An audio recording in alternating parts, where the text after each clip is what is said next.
विद्यार्थियों, इस वीडियो में आपका स्वागत है। आज हम कक्षा 12वीं कॉमर्स के बी के विद्यार्थियों के लिए बही खाते के अंतर्गत साझेदारी का अध्ययन करा रहे हैं। साझेदारी से क्या आशय है? जब दो या दो से व्यक्ति आपस में मिलकर के किसी लाभ कमाने की दृष्टि से जो वैधानिक कार्य करते हैं उसे हम साझेदारी कह सकते हैं।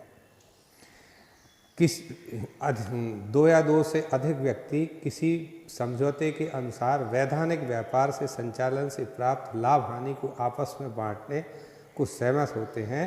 इस प्रकार की व्यापारिक व्यवस्था को साझेदारी कहते हैं। साझेदार वह है जो लाभ कमाने की दृष्टि से कार्य करता है। साझेदारी के कुछ नियम होते हैं। उन नियमों के अंतर्गत अपन देखते हैं कि साझेदारी संलेख क्या है।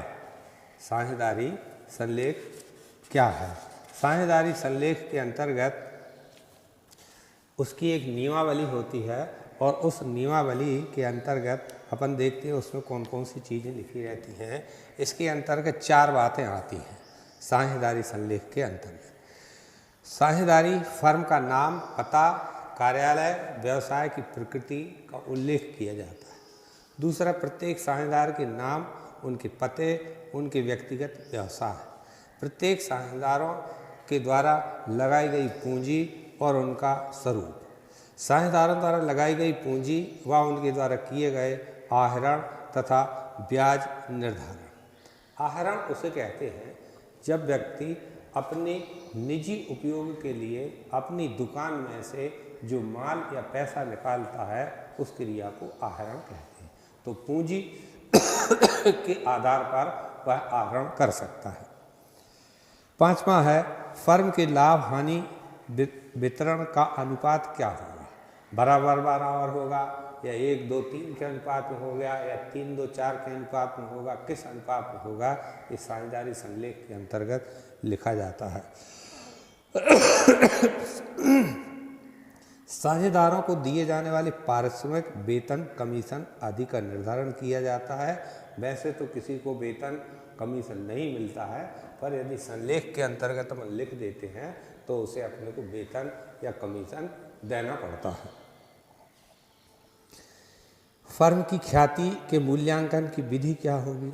अब ख्याति देखिए क्या होती है।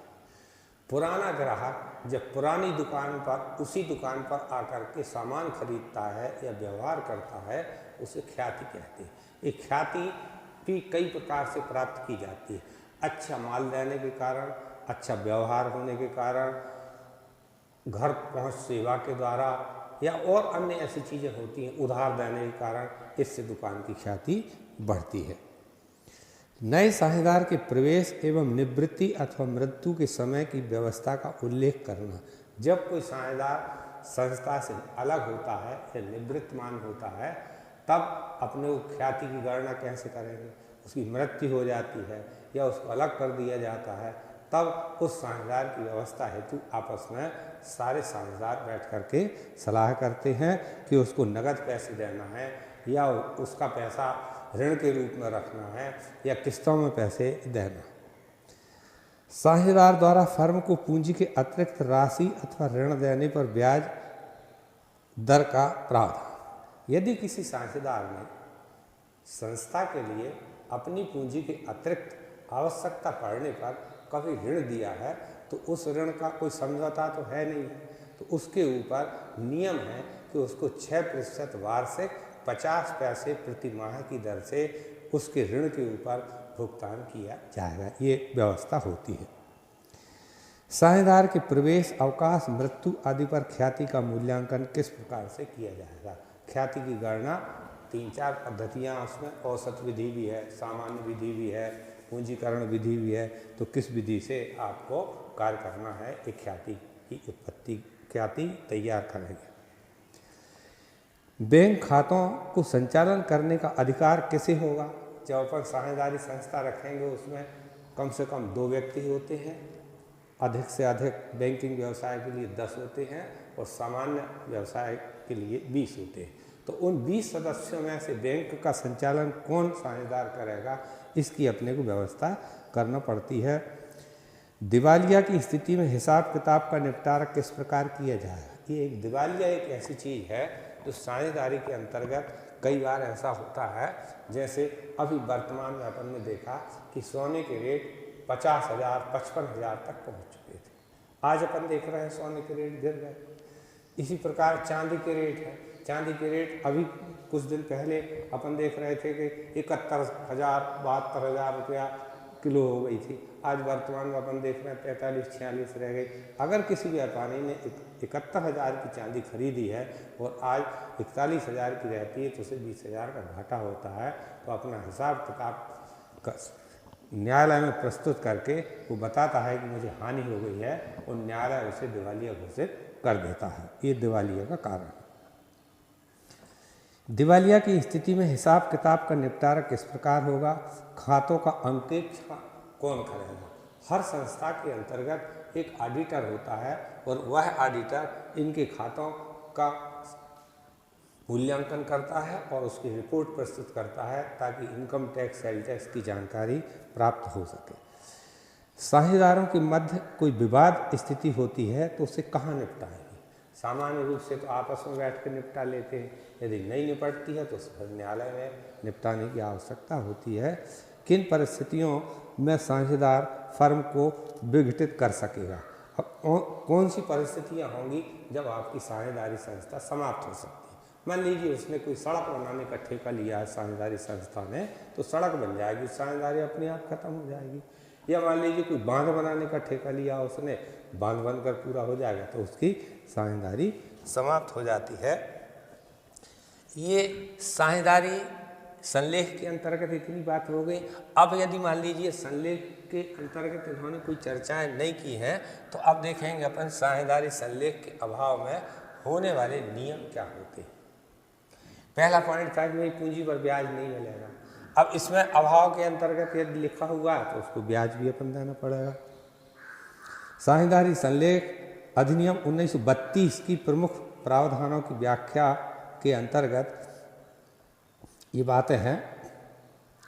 निम्नलिखित नियम लागू होते हैं। व्यापार संचालन में सभी साझेदारों को भाग लेने का अधिकार है। 20 साझेदार हैं, चाहे तो 20 साझेदार साझेदारी संस्था में भाग ले सकते हैं। लाभ हानि का बंटवारा समान अनुपात में होगा। अगर समझौता है तो समझौते के अनुसार होगा, अन्यथा कैसा होगा, समझौते बराबर बराबर होगा। जैसे एक पिता की 4 संतान है, पिता के मरने के बाद में चारों बच्चों के लिए 1/4, 1/4, 1/4, 1/4 इस तरीके से बराबर बराबर हिस्सा दिया जाएगा। संलेख में लिखा है कि नहीं एक को आधा मिलेगा, एक को आधे में आधा आधा मिलेगा, तो वह नियम लागू होगा। जब संलेख नहीं है, अभाव है, तब सब बच्चों के लिए, सब साझेदारों के लिए बराबर बराबर पैसा बांटा जाएगा। पूंजी के ऊपर किसी भी प्रकार का ब्याज नहीं मिलेगा। यदि संलेख में कोई चर्चा नहीं हो पाई है तो अपन किसी के ऊपर पूंजी के ऊपर ब्याज नहीं देंगे। किसी भी साझेदार द्वारा फर्म को दिए गए ऋण पर अभी हमने बतलाया 6% ब्याज दिया जाएगा। यदि किसी ने पूंजी के अतिरिक्त पैसा दिया है संस्था को तो उसको 6% 50 पैसे प्रति माह के हिसाब से ब्याज मिलेगा। प्रत्येक साझेदार व्यापार के कार्य को पूर्ण निष्ठा एवं ईमानदारी से निभाएगा। ये लिखा हुआ है, ऐसा नहीं है कि शाम को एक साझेदार आया, उसकी जवाबदारी है कि भैया आपको अपनी दुकान को मंगल करके जाना, मंगल काल से बंद करके जाना, ताले डाल के जाना। अब अगर उसमें बेईमानी आ गई तो एक ताला डाल गया शटर का और एक ताला खोल के चला गया, उधर से उसने मिली भगत के द्वारा चोरों से डाका डलवा दिया और सवेर कहा मैंने तो ताले डाल के गया था। तो पूर्ण निष्ठा के साथ ईमानदारी से सब साझेदारों को काम निपटाना पड़ेगा, बेईमानी नहीं करना पड़ेगा। यदि कोई साझेदार अपनी साझेदारी संस्था का नाम लेकर के लाभ कमाता है तो उसे भी प्रदर्शित करना पड़ेगा। साझेदारों के आपसी मतभेद को बहुमत से निपटा दें। आपस में कई बार क्या होता है, जैसे घर में बर्तन होते हैं तो खड़खड़ाते हैं, उसी प्रकार से जब 10-12 सदस्य साझेदारी में इकट्ठे होते हैं तो उनमें किसी न किसी बात को लेकर के मतभेद उत्पन्न होता है। उनकी मन की बातें वो कह नहीं पाते, दूसरों से कहते हैं, तो दूसरों से ना कह करके आपस में सब लोग बैठ जाएं और बैठ करके पूर्ण सहमति से बहुमत के द्वारा उसका निपटारा कर दिया जाए। समस्त साझेदारों की अनुपस्थिति से अनुमति से नए साझेदार का प्रवेश। कभी कभी क्या होता है, 3 साल 4 साल के बाद में ऐसी स्थिति बनती है कि कोई एक साझेदार चला जाता है, 2 चले जाते हैं, अब 2 ही बचे उसमें, तो अब अतिरिक्त साझेदार की आवश्यकता होती है। तो आने वाले साझेदार को वो 2 आदमी बैठ करके या 4 साझेदार बैठ करके आपस में समझौता करेंगे और नए साझेदार को भर्ती करेंगे। उसकी भर्ती करने की क्या क्या शर्तें होंगी, वो 2 या 3 या 4 साझेदार बैठ करके आपस में समझौता करके उसको भर्ती करने की क्रिया करेंगे। फर्म की संपत्तियों का प्रयोग फर्म के कार्यों के लिए होना चाहिए। कई बार क्या होता है कि किसी साझेदार के यहाँ शादी विवाह हो रही है, उनमें कभी अपनी फर्म से अलमारी उठा कर ले आओ, फर्श उठा कर ले आओ, कुर्सियाँ उठा कर के ले आओ, तो इसके अंतर्गत ये प्रावधान नहीं है। फर्म की संपत्ति फर्म की ही होगी, दूसरे काम के लिए नहीं होगी।